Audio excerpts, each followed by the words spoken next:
Welcome to Global Dispatches, a podcast about foreign policy and world affairs. I'm your host, Mark Leon Goldberg, editor of UN Dispatch. And in this show, we discuss topical global issues, have conversations with foreign affairs thought leaders and newsmakers, and give you the context you need to understand the world today. Go to globaldispatchespodcast.com to learn more. And now on with the show. The constellation of UN agencies, non-governmental organizations, and local actors that respond when people's lives are upended by a natural or man-made disaster is what we refer to as the humanitarian aid sector. Think aid agencies that rush in supplies after an earthquake, or provide food, shelter, and medicine to people displaced by conflict. That's humanitarianism. And in the relatively short history of modern humanitarianism, great crises have often inspired reform in how the international community approaches emergency situations. My guest today, Jessica Alexander, wrote a sweeping review of how big crises over the last 30 years or so have compelled the humanitarian aid sector to change how it operates. Her article culminates with a discussion of how the current COVID crisis is forcing a new kind of reckoning in the aid sector. Jessica Alexander is a longtime humanitarian worker and editor of the New Humanitarians Rethinking Humanitarianism series, in which her article appears.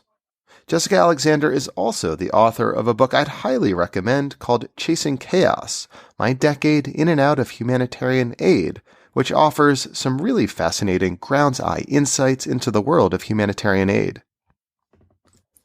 We kick off our conversation today discussing how the aftermath of the Rwanda genocide in the mid-1990s gave rise to a more formalized humanitarian aid sector. We then discuss how some big crises like the 2004 Indian Ocean Tsunami and the 2010 Haiti Earthquake forced changes to how international humanitarian relief operates. And then we have a conversation about how COVID might inspire some fundamental change in the aid sector. This is a great conversation. I think you'll like it. And on a personal note, Jessica is someone I've known pretty much my whole life. Our families are old friends, and it was great to have her on the show. I'll post a link to her article and her book in the show notes of this episode, and I highly recommend you read both.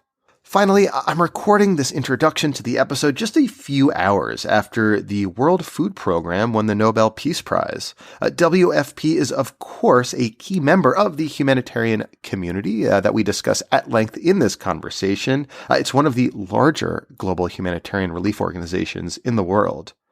The work of the WFP is something I've returned to on the show often in the podcast, and I'll post a link in the show notes to my 2018 interview with the head of the World Food Program, David Beasley, and also to my conversation in early 2020 with the chief economist of the World Food Program. Both episodes offer some helpful insights into how this vital aid agency operates.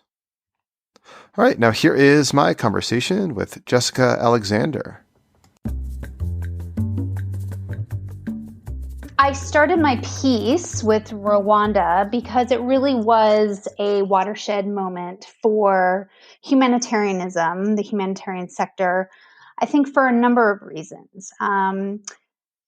First you saw this large-scale evaluation come out of it, the JEER, the Joint Evaluation of Emergency Assistance to Rwanda. And this was one of the first times that the sector deliberately kind of set out to find what went wrong, what worked, how the response went.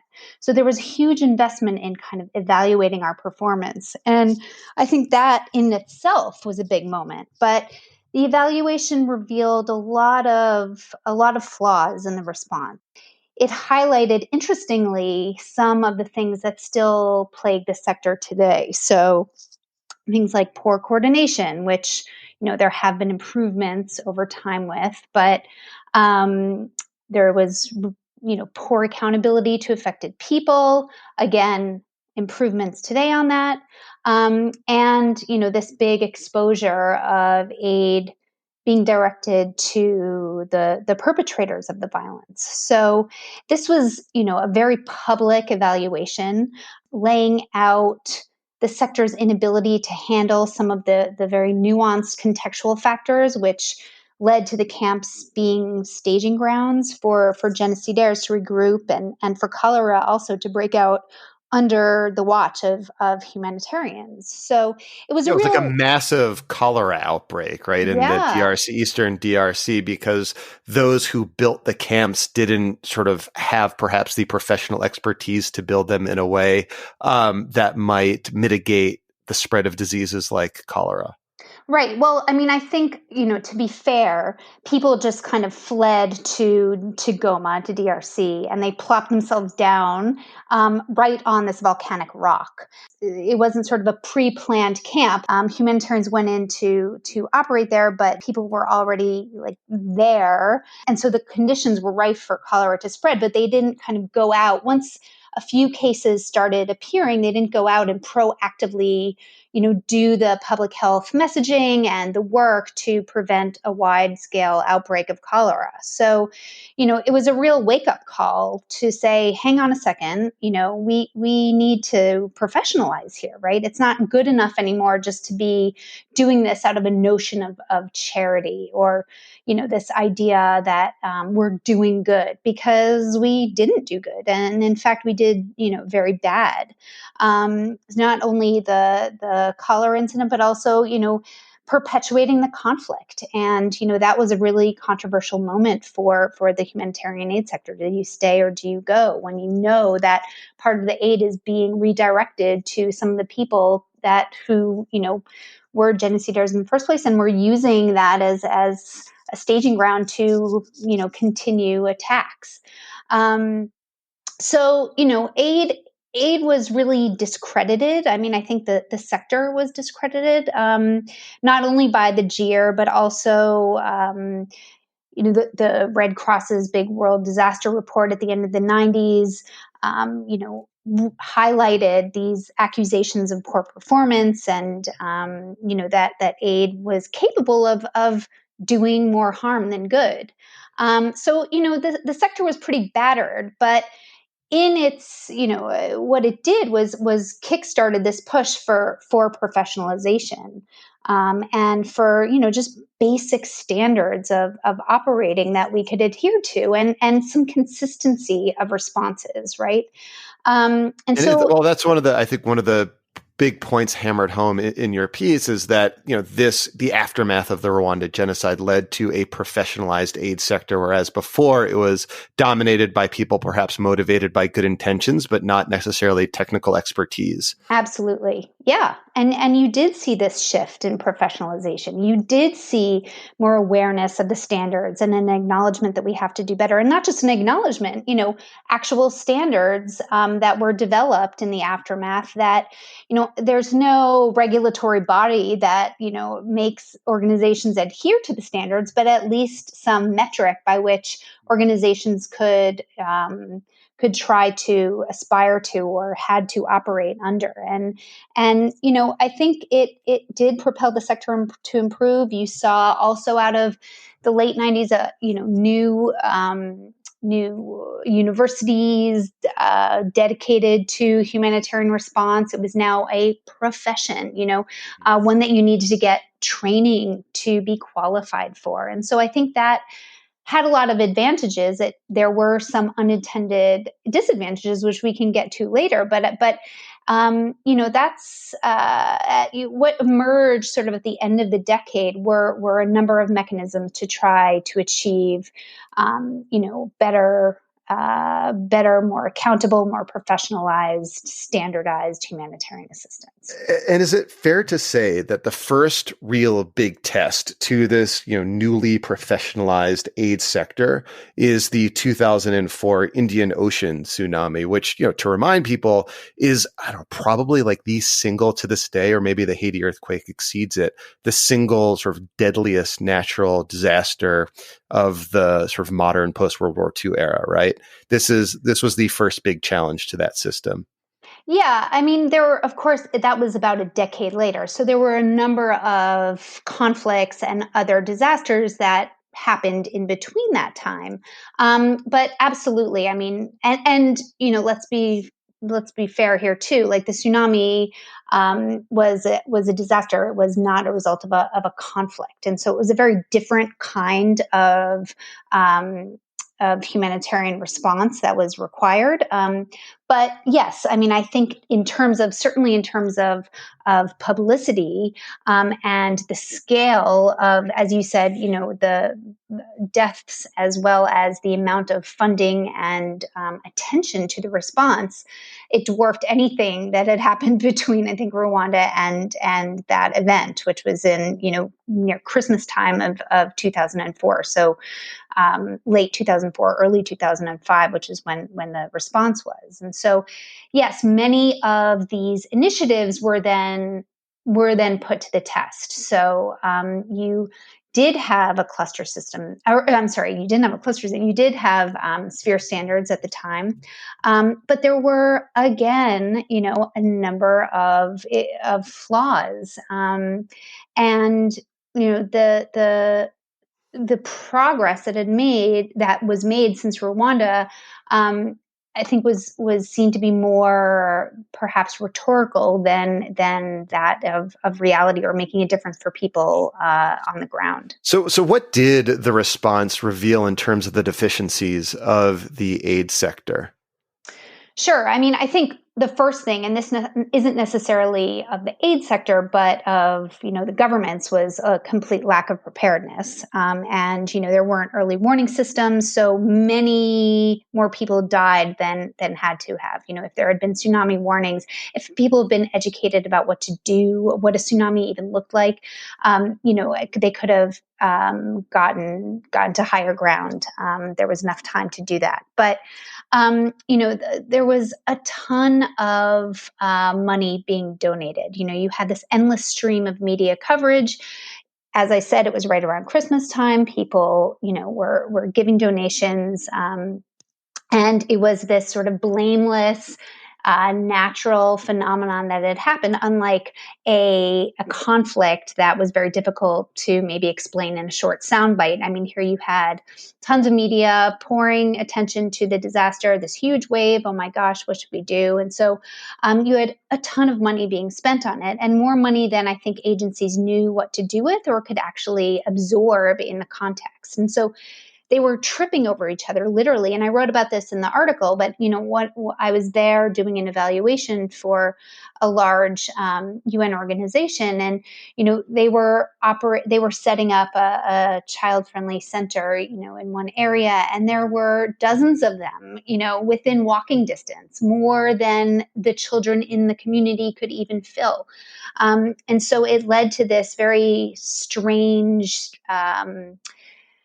situation where you had too much funding, and the response was called kind of like a humanitarian showcase, where you had these organizations just setting up shop just to show that they were doing something, but bearing very little correlation with real needs, and providing things that really didn't match what people needed, or the scale of what the needs were. And not only that, but and this isn't necessarily the fault of aid organizations, but again, very well-intentioned people just started donating stuff, and that is characteristic of the tsunami response. You saw that in Haiti. I think it's gotten a lot better today, but Like the message has been hammered home. Don't send, teddy bears yeah. or shoes, send money. Exactly. Yeah. But I think, you saw unused clothes, everything from ripped jean shorts in Sri Lanka where women wear saris to,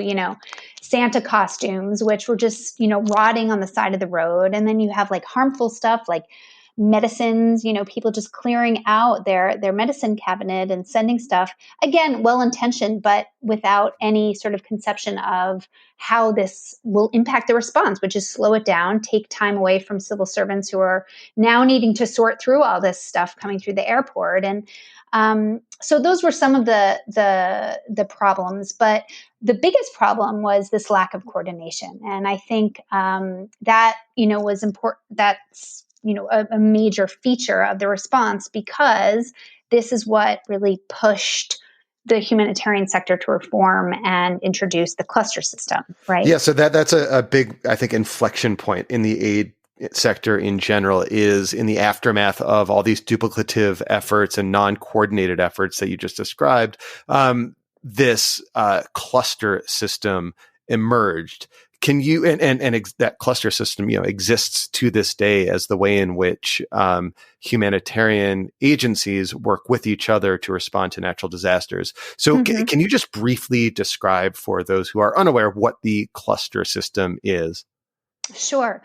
So when you have any kind of response, you will have a number of different sectors responding, right? So we as humans, we need food, water, shelter, education for our children, et cetera. And so each of these sectors, before the cluster system, I should say, it was kind of a free-for-all, and there was some sort of sectoral coordination, but it wasn't formalized. And so you would have what you had in the tsunami. What I described is all of the agencies clustered around the most easily accessible area, providing the same kind of support, whether or not it was necessary in that area.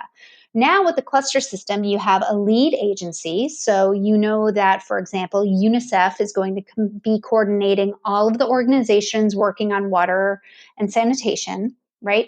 And there is going to be a strategy, right? There's going to be a strategic focus to the work of the water and sanitation organizations, right? And so you divvy up the map geographically and you say, who's going to go to the north, who has resources and capability to work over there?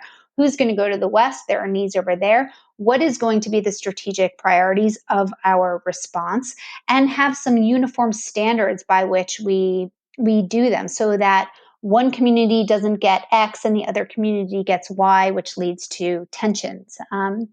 And so there's consistency, there's predictability, there's more strategic focus to the work that's being done. The first major test of this cluster system was the 2010 Haiti earthquake, in terms of the scale of disaster and the response that was mounted. So how did the cluster system, hold up in the face of that huge disaster?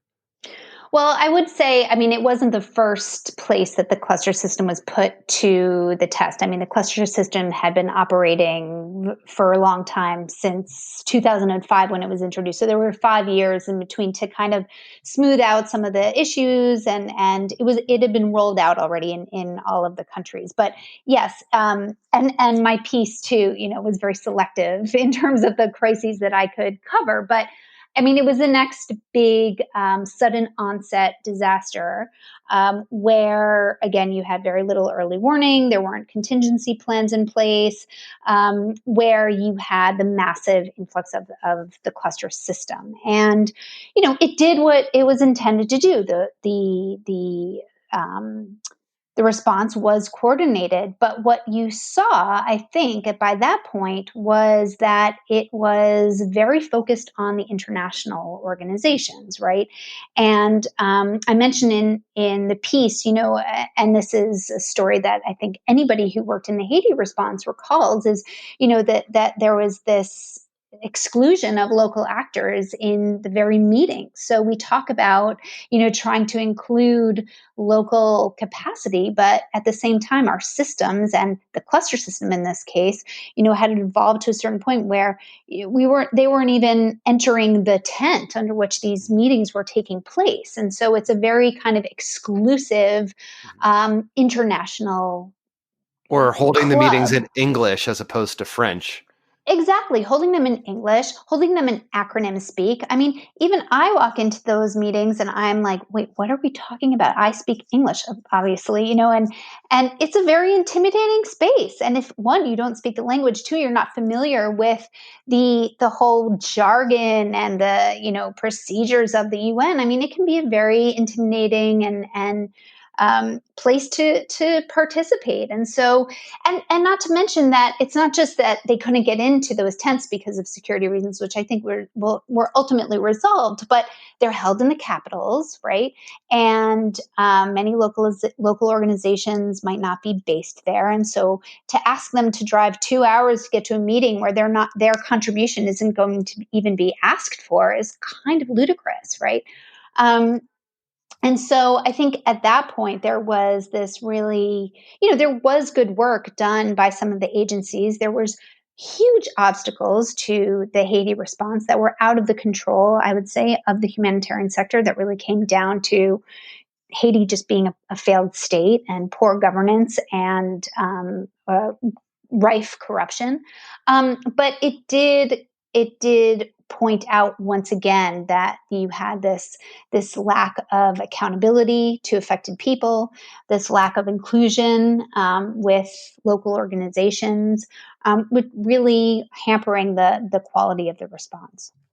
And as you note in your piece, the aftermath of the Haiti earthquake kind of led to a certain degree of sort of soul searching, right? In which the idea of moving towards what's now known as localization gained more momentum and more support. And that sort of culminated to a degree, I'd say, in the World Humanitarian Summit. And that was that in 2016? Yes. Okay, yeah, 2016.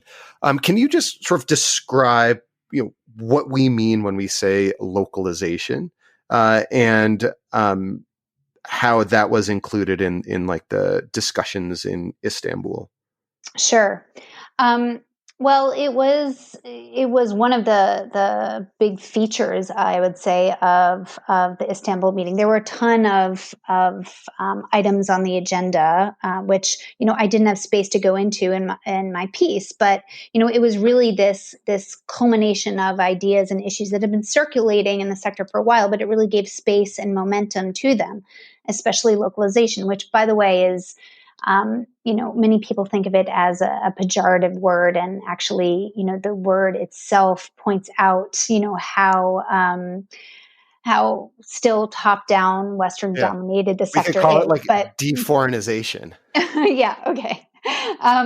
But yeah, I mean, there was this tagline that was dubbed in the lead up to the summit, as local as possible, as international as necessary, right? Which again, I think is kind of pejorative in that, one, it doesn't recognize that the majority of responses are local, right? And we give ourselves way far too much credit for the work that we do, that most of it is being done by local groups anyway. We just don't formally recognize it. But it culminated in the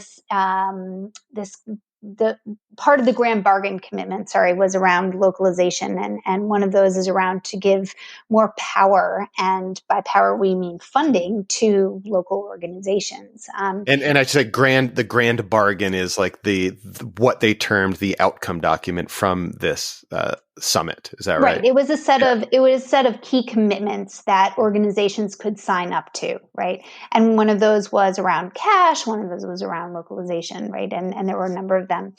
But the one that people often point to demonstrate how far our grand promises are from reality is this commitment that by 2020, this year, we would have given 25% of funding to local organizations. So, typically what happens is you have your institutional donors who give funding to UN organizations, who then give funding to international NGOs, who then give it down to national NGOs, and then civil society, et cetera, right? Each of them sort of taking a slice off the top. Well, this was a commitment or an attempt to cut out the middleman and say, hang on, let's give it directly to local organizations. That 25% commitment, has not even come close. I think that Hmm. it's around 3% or something at this point. And so, we really haven't lived up to these promises. Again, lots of talk about it, a lot of head nodding in meetings. But when it comes to actual reality, in terms of the numbers, there's very little that I think has changed in that regard. Um, So, but one, sorry, go ahead. I don't know. I was going to try to bring it up to the kind of current moment Yeah. in the last few minutes. So I'm glad that we spent all this time sort of setting the context for this current huge disaster that we are currently in. Mm, Because as you said in your piece, each disaster reveals something hmm. about the aid sector. What is this current COVID-19 pandemic disaster revealing to you about the aid sector? Well, it's revealing a lot of things, and we may not have time to go into all of them. But I think it's raising more questions than I possibly have answers for. But the pandemic really has changed the way that aid is delivered, some of its priorities and focus. But it's not just the pandemic; it's also things like the Black Lives Matter movement, which has forced this sort of reckoning with long-standing power imbalances and social injustice, not only in the countries that we work, but also the way aid is delivered, racism within the humanitarian sector.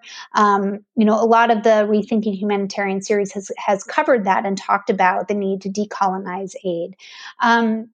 But going back to our previous discussion, it's changed the operating model, and this acceptance of what we're calling localization, in a more urgent way, more brought on by necessity than anything else.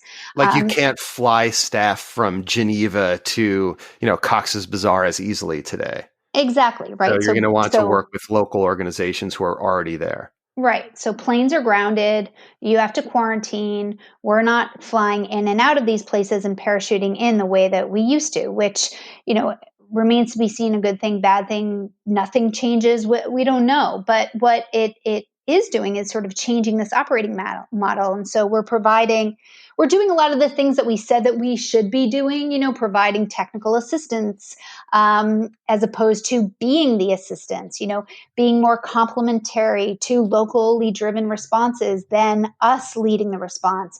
We're doing, trainings by Zoom now, and we're sitting in, outposts in Geneva, in New York, in Brussels, and, the headquarters, and not parachuting in like we've done before. So what that Well, will so isn't that mean, like, well, isn't yeah. that, does that mean it's sort of accelerating the kind of positive trends that were outlined by that, Istanbul summit, the idea of to try to defer more systematically to local organizations? You'd hope so. I mean, I think so. Again, let's see. Once there's a vaccine and we can move around freely, which I hope we can at some point, will we just revert back to how we've always been doing? We're forced to do this by necessity. Will the operating model that is now working today sustain itself? But I mean, let's be clear too. Like, COVID has also reinforced some of the top-down power structures in a way. Just looking at the funding, right? So the global humanitarian response plan for COVID, right, which is a $10 billion appeal, which is the biggest ever, covering dozens of countries.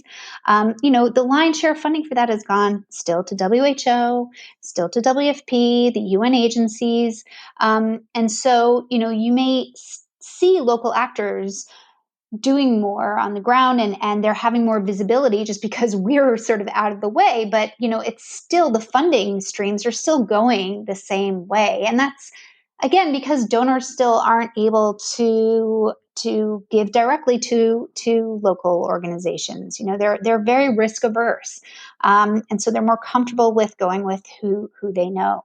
So on the one hand, yes, I think it's an accelerated an acceptance of these changes, but I don't know whether they will hold, and I don't see at a very macro level the funding changes happening, that I think we had wanted or that there had been commitments for coming out of the World Humanitarian Summit. I guess lastly, I mean, is there an indicator to you that would suggest to you whether or not this process towards localization, accelerates and takes hold and doesn't revert back to how it was before? So are there any indicators, or what we'll be looking towards to suggest to you one way or another what the sort of future of this sector would look like? That's a great question. I mean, I think the funding is one of them, but I think the other one is, localization, I think, comprises a lot of different things, right? It's about power, and it's about power dynamics and the undoing some of those, right? And, I think one of the things that struck me in some of the research for the Rethinking Humanitarian series was about is, we don't need to wait for this systematic overhaul necessarily, right? Which I think is what previous efforts have tried to do, and also potentially why they've failed, right? A lot of change that you see, and change that can be oriented towards more local, can be done, are more the smaller changes, right? Where they happen in one community, in one village. They happen with one organization who, makes the HR commitment or policy to only hire from, national staff. Changes in field office to deliver differently, and, share more decision-making, or give all the decision-making authority to local organizations. So I think you're going to see these changes in smaller scales. And so it's like an aggregate of these different approaches together, rather than this systematic overhaul, which I don't think we should be waiting for, because I don't necessarily think it will come. I think, aid is run by the richest, most powerful countries, and there's a lot globally that needs to change before those kind of systems change. But I am heartened by things that I've seen, or things that I've heard of happening on the ground. Local efforts being recognized in a new way, and people. Local organizations coming to, help each other, networked humanitarianism, the increase of the use of cash in response to COVID. I mean, there are a lot of really good things that I think have come as a result of these changes, and it's just a matter of whether they will hold, and whether we can, pick up on what I just discuss, these smaller changes at a local level, and recognize them, and not necessarily wait for, the big systemic change that, I think we've been calling for, but I'm not so sure it will happen. Well, Jessica, thank you so much for your time. This was great. Thank you so much, Mark. It was great speaking with you. All right. Thank you all for listening. Thank you to Jessica. That was great.